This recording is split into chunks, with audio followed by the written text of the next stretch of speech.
আপনি একটা কাজ করুন, আপনি এখনই নিজের পা দুটিকে দেখুন।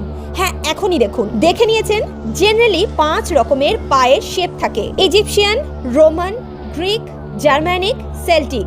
এখন নিজের পায়ের সঙ্গে এটিকে ম্যাচ করুন আপনার পা কোন প্রকৃতির। যদি আপনার পায়ের শেপ ইজিপশিয়ান প্রকৃতির হয়ে থাকে তাহলে আপনি একজন সোশ্যাল ব্যক্তি। এই সকল ব্যক্তিরা খুবই কথায় পটু হয়, এদের কথা বলতে কোনো অসুবিধা হয় না। আপনি একজন খুবই লাকি ব্যক্তি। যদি আপনার পায়ের শেপ রোমান হয় তাহলে আপনি একজন লজিক্যাল ব্যক্তি এবং আপনার ইন্টেলিজেন্স অনেক হাই। আপনার কনফিডেন্সও অত্যন্ত হাই লেভেলের। যদি আপনার পায়ের শেপ গ্রিক হয় তাহলে আপনি অত্যন্ত লাজুক প্রকৃতির একজন ব্যক্তি, কিন্তু আপনার বুদ্ধি হাই লেভেলের। যদি আপনার ফিট জার্মানিক প্রকৃতির হয় তাহলে আপনার ইন্টেলিজেন্সই অনেকটা নর্মাল প্রকৃতির এবং আপনি একজন ডাউন টু আর্থ ব্যক্তি। এবং এট লাস্ট আপনার ফিট যদি সেল্টিক হয় তাহলে আপনার সায়েন্স